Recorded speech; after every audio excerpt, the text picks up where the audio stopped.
Ela me olhou.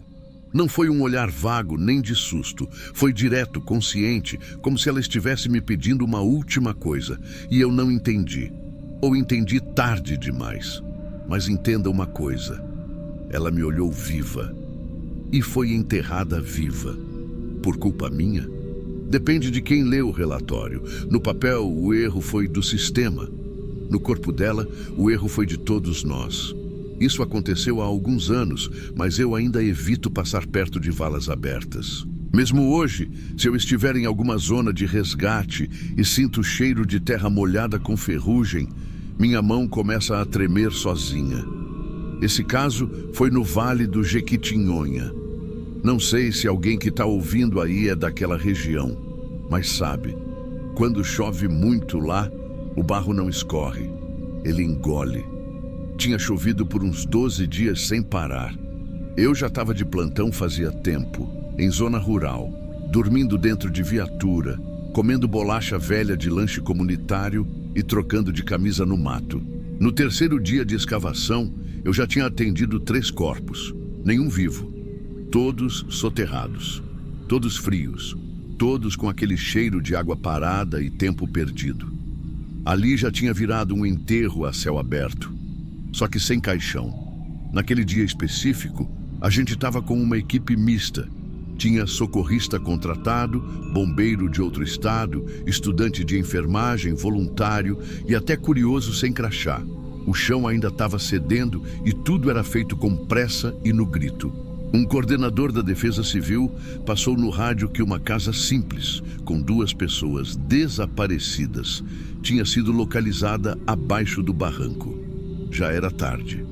O sol caindo. Tensão de fim de turno. Um dos voluntários achou uma base de cama amassada e um lençol preso numa raiz. Foi quando eu vi. Não era parte de corpo, era movimento, sutil, no canto da vala. Um tremor leve de olho. Quase nada. Eu joguei a pá no chão e fui direto, de luva mesmo, abrindo espaço com a mão. A primeira coisa que apareceu foi a bochecha, coberta de terra úmida. Depois o olho, que estava semiaberto, e me seguiu. Ela estava consciente, lenta, mas viva. Estava com os 2 braços presos por baixo da terra. Estava respirando só com metade do pulmão. Não dava nem para falar. Pupila reagiu à lanterna. Pulso fraco, mas presente. Eu gritei por oxigênio. Nada. Tava tudo lá na caminhonete, uns 80 metros morro acima. Avisei para manterem o buraco isolado. Usei a bombinha de reserva. Disse que ia buscar o desfibrilador e voltar em 5 minutos. Eu voltei correndo com tudo na mão. E foi aí que eu vi o monte de terra por cima da lona preta. Por um segundo, eu achei que fosse outro ponto de escavação. Mas quando eu cheguei perto, vi a marca da lona sendo coberta com pedra e cal. A mesma lona que eu tinha deixado sobre ela. Meu corpo travou.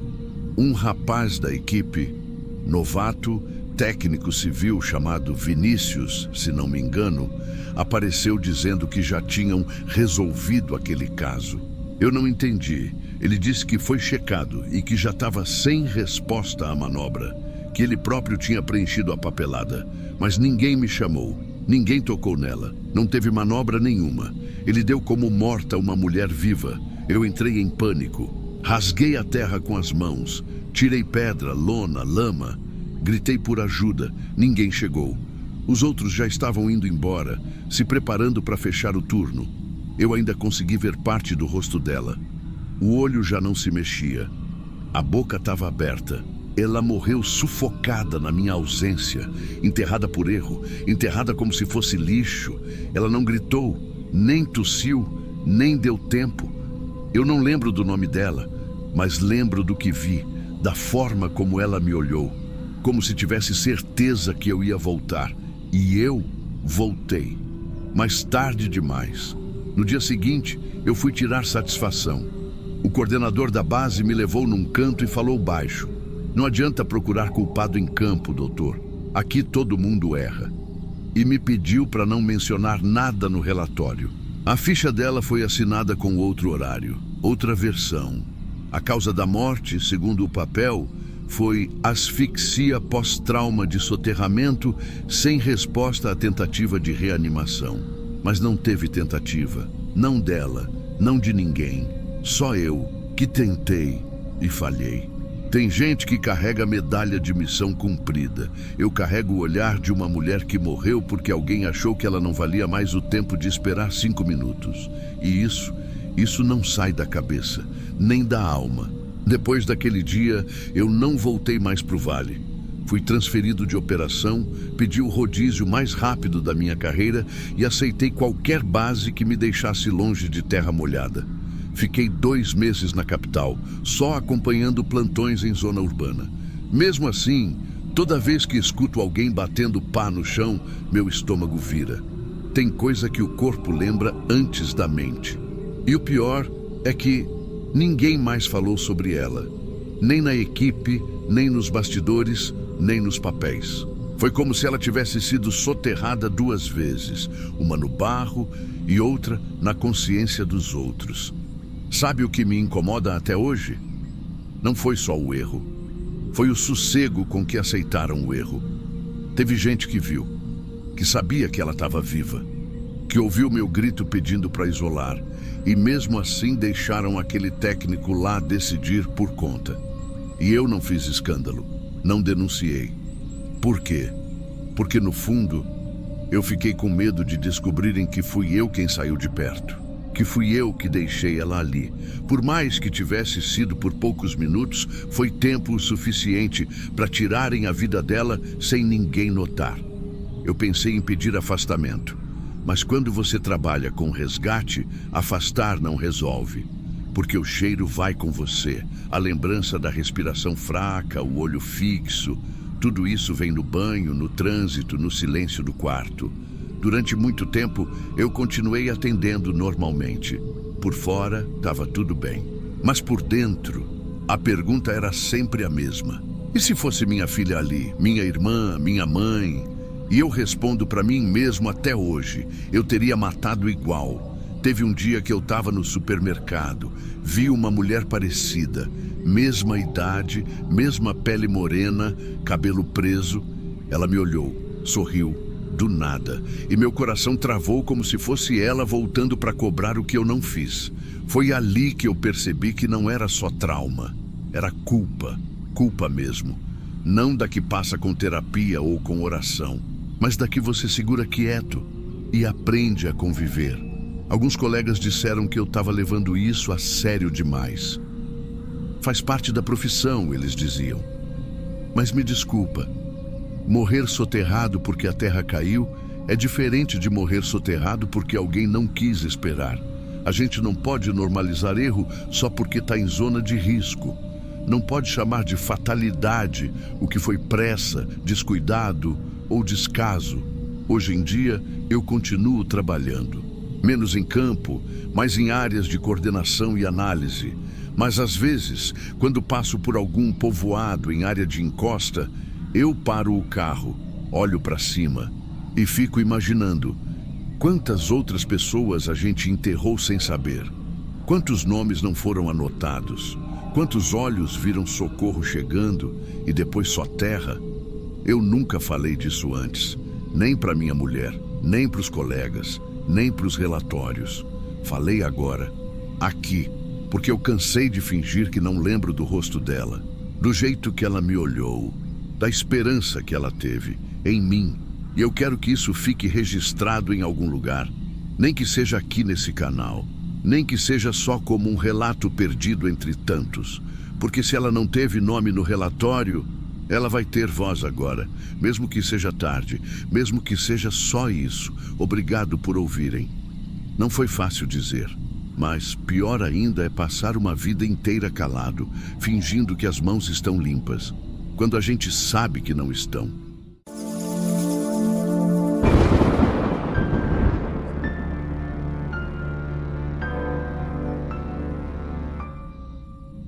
Eu já entrei em lugar alagado, com fio de alta tensão boiando na água. Já me enfiei num buraco de mina com ar que parecia ter sido sugado para outro planeta. Já escalei rocha com o vento, tentando me jogar de volta toda hora. Mas o único dia que eu achei que não ia voltar foi o dia que eu precisei soltar o braço de alguém, porque se eu continuasse segurando, os dois iam ficar. Não tem outro jeito de começar essa história. Foi ali, no meio da serra, que eu entendi que o pior barulho do mundo não é o som de uma explosão, é o som que vem antes, quando tudo está prestes a desabar e ainda tem alguém olhando no seu olho, pedindo. Era uma sexta-feira. No rádio da base entrou uma chamada incompleta, fragmentada. Aeronave, montanha, fumaça, possível sobrevivente. E foi isso. O helicóptero de apoio já estava no ar, mas quem desceu fui eu. Desci sozinho. Rapel direto. A equipe de apoio ainda ia levar uns bons 15, 20 minutos por terra. E ali não tinha esses 20 minutos. Não tinha nem 5. Eu pisei no chão da serra com o cheiro de querosene queimado já no ar.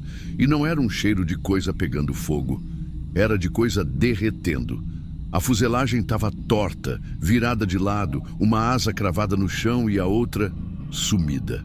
Acho que explodiu antes mesmo da gente chegar. O fogo tinha começado na parte de trás, mas o calor vinha por todos os lados.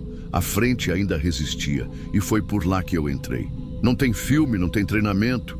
Não tem curso de combate a incêndio que prepare alguém para o que eu vi. Um senhor ainda consciente, mas preso. A parte de baixo dele não aparecia. Estava pressionada entre os bancos.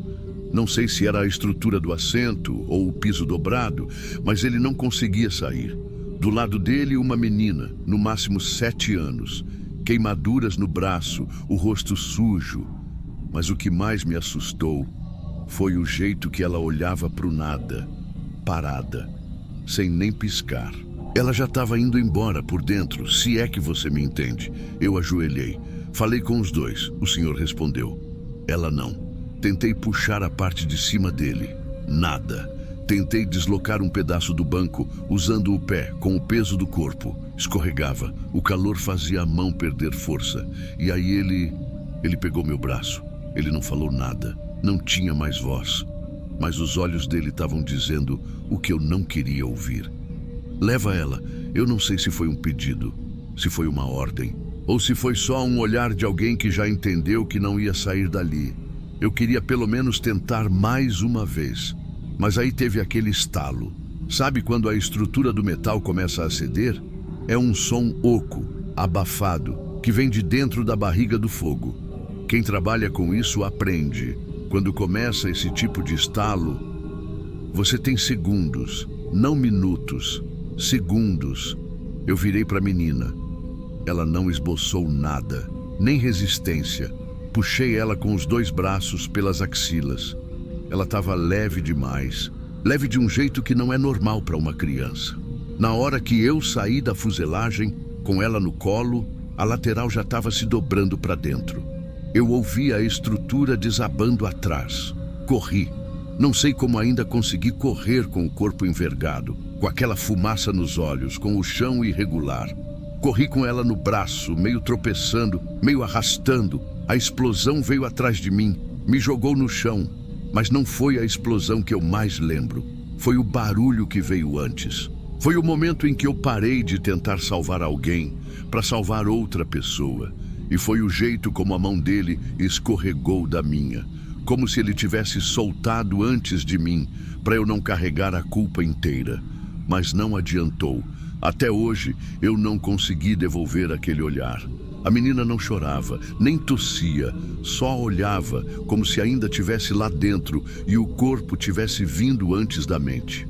A primeira ambulância pegou a gente ali perto do sopé da trilha, quando finalmente os homens da base conseguiram abrir caminho. Eu entreguei ela direto para a UTI móvel. Falei o básico. Respira, está consciente, mas entrou em choque. Foi o máximo que eu consegui falar naquele momento. Não sei se era a adrenalina, ou o ar que faltou com a fumaça, ou só o fato de que, naquele dia, alguma coisa em mim estalou por dentro também. O nome dela era Sofia. Eu só fui saber dias depois. Queimaduras moderadas no braço direito, escoriações pelo corpo e uma ausência que não se media com exame nenhum. A equipe médica que cuidou dela Disse que ela passou os primeiros dias sem abrir a boca. Depois começou a falar palavras soltas, mas não falava do acidente, não falava do avô, nem do que viu. E eu entendo, porque eu também não falo. No relatório que a gente preenche depois de cada operação, tem um campo chamado ação de campo crítica. É lá que a gente explica qualquer escolha que fuja do protocolo automático. Eu escrevi: decisão pela evacuação da menor devido à inviabilidade de resgate simultâneo do acompanhante adulto, com risco de colapso estrutural e agravamento térmico. Frio, seco, técnico. Mas o que eu queria escrever era: porque ele olhou para mim e pediu, porque o tempo acabou, porque eu não consigo apagar o rosto dele. Os outros passageiros, ninguém saiu dali. A mulher do piloto já estava sem resposta quando localizaram. Os 2 passageiros não foram reconhecidos na hora. Tudo foi muito rápido e muito quente. As partes do avião que restaram viraram mais cinza do que metal. A perícia concluiu que houve falha no motor e uma tentativa de pouso forçado. Dizem que o piloto fez o que pôde, mas a serra, ela não perdoa quando você vem alto demais e lento demais. Não dá segunda chance. A menina se recuperou, pelo menos fisicamente. Eu nunca mais vi ela depois daquele dia. Só soube, por outros canais, que ela foi morar com uma tia, numa cidade do interior de São Paulo. 2 anos depois, chegou uma carta na base. Era endereçada ao senhor Marcelo do helicóptero. Veio pelas mãos de um bombeiro voluntário da cidade onde ela tinha ido morar. A letra era redondinha, feita com cuidado. Ela dizia que estava bem, que estava estudando e que lembrava do meu rosto. Dizia que sonhava em trabalhar ajudando gente também. E dizia: obrigada por não ter me deixado queimar junto. Eu li e guardei, não respondi. Não porque não quis, mas porque... O que eu ia dizer? Que eu não salvei ela por escolha nobre nenhuma? Que eu fui levado ali, naquele instante, por um gesto de desespero de um homem que sabia que estava indo embora? Que eu quase fiquei congelado, parado, dividido entre 2 corpos e que até hoje me sinto mais do lado de quem ficou do que de quem saiu? Eu não sou herói, nem mártir, nem alguém que carrega isso no peito com orgulho. Eu sou só um técnico de resgate que teve que tomar uma decisão enquanto o mundo desmoronava em volta. E não importa quantas vezes me digam que eu fiz certo, porque a verdade é que, para fazer certo, eu tive que fazer errado com alguém. E esse tipo de escolha, ela não apaga com o tempo. Apaga é por dentro. A gente vai se apagando, fica mais frio, mais automático, mais distante. E mesmo assim, quando fecha os olhos, o rosto dele volta, com os olhos fundos, úmidos, firmes, como se já tivesse aceitado o que ia acontecer, como se estivesse me perdoando por antecedência. E isso é o que mais me incomoda, porque talvez, se ele tivesse gritado, xingado, se desesperado, talvez fosse mais fácil lembrar dele como alguém que ficou, e não como alguém que me libertou da culpa. E por isso mesmo, me deu ainda mais dela. Tem gente que acha que o pior de um resgate desses é o dia. O momento em que tudo acontece. Não é. O pior é o que vem depois. É o dia seguinte, e o seguinte, e o outro, com a mesma sequência de pensamentos se repetindo, com a mesma pergunta atravessada no peito. E se eu tivesse tentado mais um pouco? Mas aí você lembra do barulho. Aquele estalo abafado do metal cedendo. É como se o fogo tivesse coluna vertebral. E ali fosse a hora que ela quebrou. Depois de um tempo, você começa a viver com isso de um jeito meio prático. Não fala muito, não comenta, desvia quando o assunto puxa para lá. A maioria das pessoas quer saber da parte da explosão, do instante dramático. Mas não é isso que queima mais. O que queima mais é o jeito como tudo ficou quieto depois. Silêncio no rádio. Silêncio na van do retorno. Silêncio quando você chega em casa e percebe que ficou com cheiro de fumaça até dentro do tênis. Eu já participei de operações em enchente, em deslizamento, em área com risco químico. Já resgatei corpo preso em árvore, em telhado, em motor de ônibus. E não tô dizendo isso para parecer forte, não. Tô dizendo para você entender que não é o que a gente vê que pesa, é o que a gente carrega de volta. A menina sobreviveu, e eu sei que isso deveria bastar. Mas tem um tipo de trauma que não escolhe onde se instala. E o meu não ficou no lugar do fogo. Ficou no momento em que eu tive que soltar o braço de alguém que confiou que eu ia tirar ele dali. Eu nunca mais subi em helicóptero com a mesma confiança. Nunca mais encostei em fuselagem em chamas, sem lembrar da textura que aquele alumínio torto deixou na minha luva. E sabe o mais estranho? Não é nem o que eu lembro. É o que eu ainda escuto. Tem noite que eu acordo achando que ouvi aquele estalo de novo. Aquele barulho seco e abafado que vem de dentro do metal. Mas não tem metal, nem fogo, nem serra. Só o teto do quarto, só o travesseiro molhado.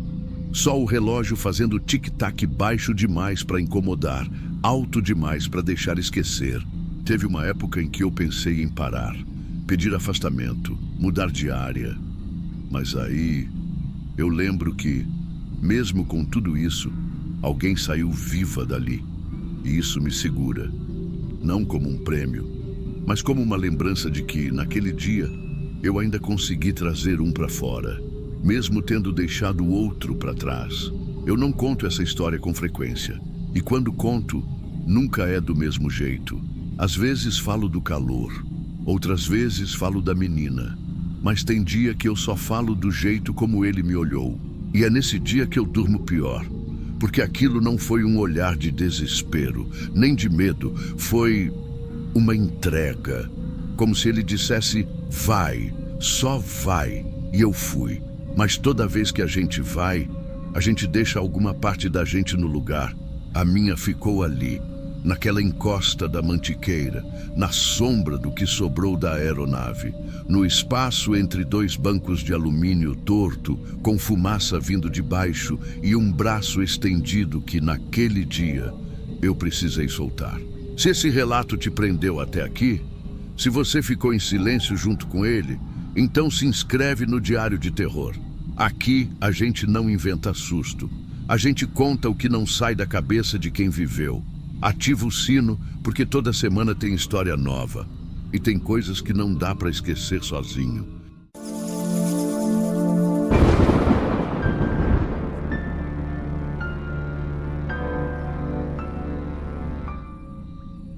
Você pensa que o silêncio da natureza é paz, mas tem uma hora que ele vira aviso. Eu não era o tipo de socorrista que se metia em trilha. Gosto de estrada, gosto de asfalto, sei onde piso. Mas naquele fim de semana, depois de 3 plantões seguidos, eu precisava sair de perto de gente gritando por ajuda. Queria silêncio. E foi isso que eu encontrei. Silêncio demais. E do tipo errado. Eu lembro que era sábado, pouco depois das 11 da manhã. Calor duro, sol rachando. Eu estava no 3º trecho da trilha do Vale das Araras, perto de Cavalcante. Não era caminho de turista casual, não. Era pedreira, terra seca, galho que arranha, pedra que solta. Só segue quem está acostumado. Eu tinha ido sozinho, sem pretensão. Mochila leve, cantil cheio, só para caminhar e esvaziar um pouco. O celular não pegava desde o 2º trecho, mas para mim estava tranquilo. Eu sabia o que estava fazendo. Até que num ponto em que o mato afunilava, eu vi uma coisa caída perto de uns arbustos secos. Na hora, o corpo travou. Sabe quando o instinto grita antes da mente entender? Foi isso. Fiquei uns 5 segundos só encarando. Não mexia. A roupa estava desbotada, rasgada, toda encardida de terra, pele branca demais pro tanto de sol que fazia. Eu juro, no primeiro olhar, eu pensei, já foi. Mas aí, o olho dela se mexeu. Um movimento miúdo, quase sem força.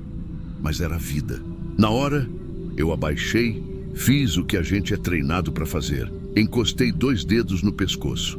Batimento fraco, pupila lenta, extremidade fria, boca toda rachada, sem saliva. Ela estava em colapso. O tipo de coisa que, se não for resolvida em 1 hora, vira perda. Ela tentou falar, mas só saiu ar. Não consegui nem saber o nome. Peguei meu cantil, molhei o pano da bandana e botei na testa dela. Umedecei a boca dela aos poucos. Só que não tinha sombra e o chão parecia grelha de tão quente. Eu sabia que não ia dar tempo de ir buscar ajuda e voltar. Ali era a encruzilhada. Eu não sou de fazer drama. Mas ali, naquela hora, eu tive que decidir se ia correr atrás de socorro, arriscando voltar e já encontrar só silêncio, ou se eu tentava levar ela comigo. E eu levei. Peguei minha mochila, esvaziei tudo, virei suporte. Usei as cordas de mão para prender ela nas minhas costas como se fosse carga. Carga mole, carga frágil. Dei uma última olhada para a trilha e fui. Os primeiros 2 quilômetros foram só cansaço normal. Só que peso morto não ajuda. Ela não segurava os braços, não firmava o corpo.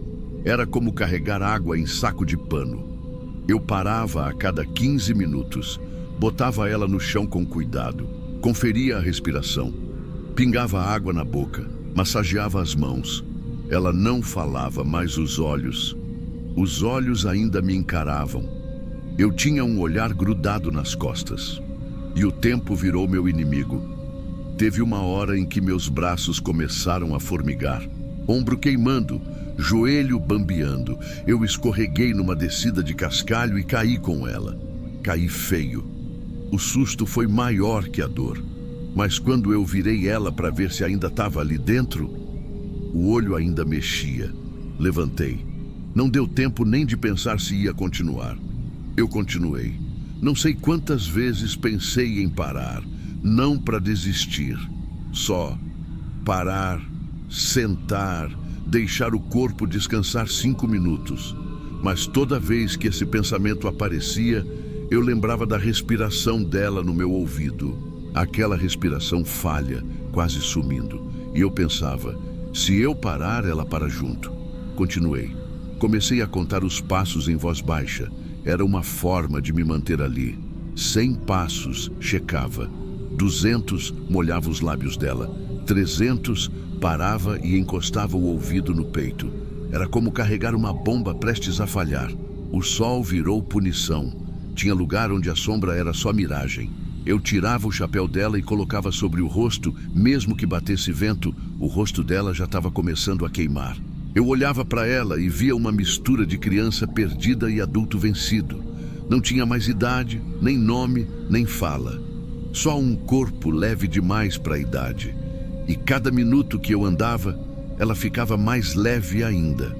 E isso era o pior sinal. Na metade do caminho, eu comecei a falar com ela. Não sei nem o que eu dizia. Acho que eu só queria ter certeza de que alguém ainda estava ali. Nem que fosse para escutar meu desespero disfarçado de calma.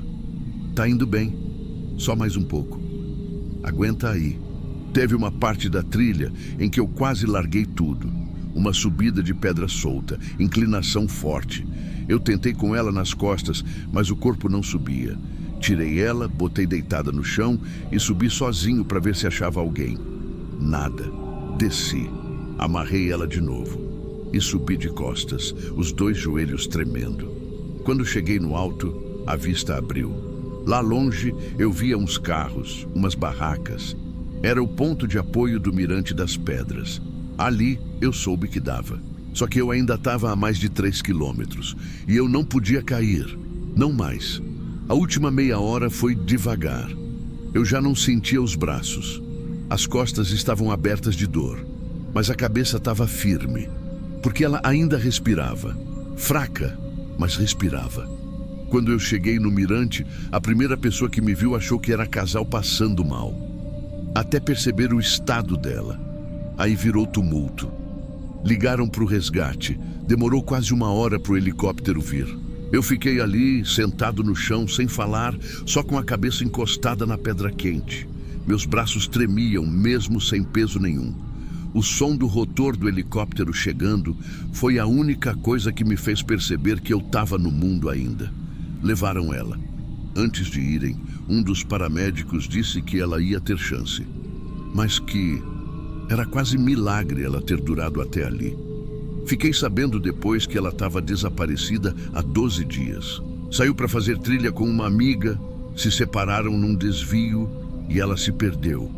A família já tinha feito tudo quanto era busca. Ela estava no mato fazia quase 2 semanas, sem comida, sem rumo, sem força. E sobreviveu. Eu nunca soube o nome dela completo, nem procurei. Não porque não me importasse, mas porque eu acho que, se eu olhasse de novo para aquele rosto, eu ia lembrar da fraqueza que eu senti quando quase deixei cair. E aquilo ia pesar de novo, mais que os 15 quilômetros. Hoje em dia, quando alguém pergunta qual foi o pior resgate da minha vida, eu não falo.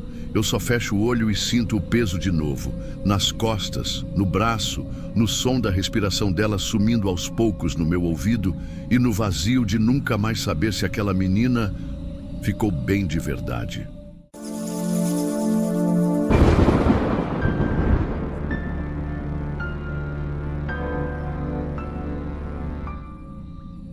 Eu sempre achei que poço era coisa de história de gente do interior, que só aparecia em filme antigo ou em história contada por vó, com aquela voz grossa dizendo que menino que brinca onde não deve, some. Mas eu não sumi, eu afundei. E o pior não foi cair. O pior foi o tempo que não passava, o tempo que ninguém me ouvia, o tempo que a luz lá de cima parecia cada vez mais longe. Na época eu tinha 8 anos. Era um sítio perto de Itabira, em Minas. A gente ia para lá sempre que dava, visitar os avós. Era aquele tipo de lugar que tem galinha solta, cachorro dormindo no meio do terreiro e silêncio de tarde que parece que o mundo está em pausa. Meus pais estavam descansando. Me deixaram brincando do lado de fora, com umas pedrinhas, um pedaço de pau. Criança inventa brinquedo do nada. Tinha um curral desativado nos fundos, com uma área de concreto rachado e mato nascendo no meio. Eu nunca fui de desobedecer, não. Mas aquele pedaço do sítio sempre me chamava a atenção. Não era por curiosidade, era por barulho. Era o único canto onde não tinha som nenhum, nem bicho, nem vento, nem folha. Era como se ali não entrasse o resto do mundo. Eu pisei numa tampa de cimento. Achei que fosse chão, mas não era. O barulho do concreto quebrando. Foi a última coisa que eu ouvi direito. Depois disso, foi só queda. Uma escuridão que engole de um jeito que nem dá tempo de gritar. Minha perna raspou na parede, o ombro bateu em alguma coisa. Quando parei, eu estava de pé, mas com água podre até a cintura e o pé direito travado, preso entre 2 blocos lá no fundo. Na hora, eu só sabia respirar, só isso. Nem consegui gritar. A garganta secou tão rápido que doía até para tentar falar. E é difícil explicar o que é estar viva num lugar que parece que engole o som. Porque eu tentava chamar. Eu tentava, mas o som não subia, não voltava. Era como se tivesse caído em silêncio puro. Tinha uma luz lá em cima, uma claridade bem fraquinha, entrando pelo buraco do poço. Mas parecia longe demais. As bordas de cima eram altas, escuras e tinha umas raízes penduradas nas laterais, tipo teia. Eu olhava aquilo e achava que se tentasse subir, ia cair de novo. No começo, eu só tremia. Era frio. Mas era mais do que isso. Era aquele frio que vem de dentro, sabe? Do tipo que vem do medo. E aí começou outra parte. A parte do tempo. Eu não sei quanto tempo eu fiquei lá antes de notarem, mas eu sei que passou da hora do sol ir embora. A claridade lá de cima foi sumindo aos poucos, até o buraco virar só um círculo preto. E lá embaixo, a água era parada, mas viva. Tinha mosquito o tempo todo no meu rosto. Tinha um cheiro que me dava ânsia, uma mistura de coisa morta com lodo, com ferro. Eu comecei a sentir a pele coçar, a barriga doía. E a cada minuto eu sentia que o ar estava mais curto. Teve uma hora que algo mexeu na água, do meu lado. Encostou e afundou de novo. Não foi folha, não foi galho. Foi algo com peso. Eu não vi, só senti. Eu travei, porque ali, naquele momento, foi quando eu pensei, aqui já morreu alguém. Eu lembro que fechei o olho e comecei a falar com a minha mãe, baixinho, como se ela pudesse ouvir com o pensamento. Eu disse que estava com medo, que estava escuro e que eu não queria virar parte daquele lugar. Mas ninguém veio, ninguém ouvia. Eu fiquei imaginando que eles estavam me procurando do lado errado, que iam demorar demais, que quando achassem, eu já ia ter virado só parte da água. A perna doía, o pé preso, o corpo tremia tanto que eu perdi a força até para chorar. Cheguei num ponto que comecei a ver coisa, tipo vulto nas bordas, uma forma cinza passando devagar no fundo, e tinha uma voz que não vinha de fora. Era da minha cabeça, talvez, mas dizia para eu ficar quieta. Fica quieta, fica quieta. E eu obedeci. O tempo lá embaixo não tem hora, não tem relógio, não tem passo, só tem silêncio. Quando eu ouvi vozes de verdade, lá em cima, eu nem acreditei. Primeiro foi uma confusão, depois grito de desespero, depois silêncio de novo. Aí alguém gritou meu nome, mas eu não conseguia responder. Eu estava sem ar, só respirava devagarzinho, como se fosse economizar ar para durar mais. Eles desceram uma lanterna amarrada num pano. A luz era forte, doía nos olhos, mas era a coisa mais bonita que eu já vi. A voz que gritou meu nome era do meu primo. Ele tinha visto a tampa da cisterna meio torta, e quando espiaram, viram meu cabelo na beira da água. Disseram que minha mãe desabou no chão na hora, mas aí começou outra espera. A Defesa Civil foi chamada. Disseram que o lugar era muito estreito, que não dava para descer alguém. Tentaram corda, mas a corda escorregava. No fim, usaram um cano com um cinto amarrado, que eles abaixaram com cuidado. Alguém falou que era melhor eu desmaiar, que assim iam conseguir me puxar sem eu me debater. Eu já estava quase desmaiada mesmo. Quando me puxaram, o pé travou. Eu fui rasgando o tornozelo na beira de um bloco, mas eu saí. Só que eu não voltei. Pelo menos não de verdade.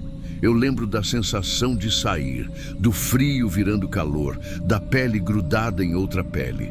Gente me segurando, mão tremendo no meu rosto, uma luz forte demais nos olhos. Mas o que ficou marcado mesmo foi o cheiro de fora, o cheiro de grama, de terra quente. Era como se eu tivesse voltado de um lugar que não era feito para voltar. Fui direto para o hospital, fiquei 2 dias internada. Tinha machucado o ombro, cortado a perna e estava com o pé torcido e infeccionado por causa da água parada. Disseram que foi sorte eu não ter engolido aquela água. Sorte. Mas ninguém perguntou o que eu tinha sentido, o que eu tinha visto, o que ficou lá embaixo comigo. Quando me deram alta, eu achei que ia melhorar, que tudo ia voltar ao normal. Mas a verdade é que eu nunca mais fui criança de novo. Nos dias seguintes, eu não conseguia ficar sozinha nem no banheiro. Se a porta fechasse, eu travava. Comecei a dormir com a luz do banheiro acesa. E assim foi por muitos anos. Na escola, não consegui voltar na mesma semana, nem no mesmo mês.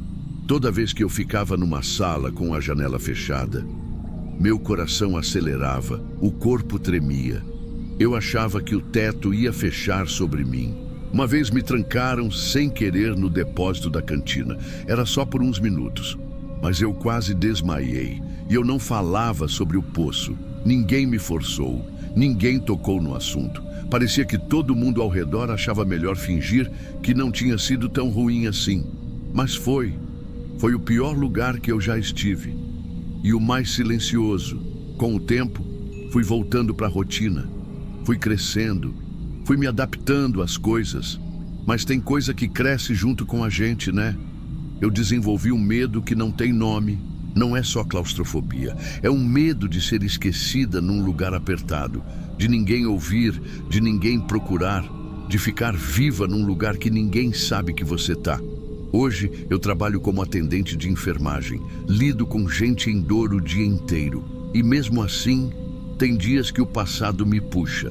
Principalmente quando algum paciente me diz, no fundo do leito, que sente como se tivesse preso por dentro.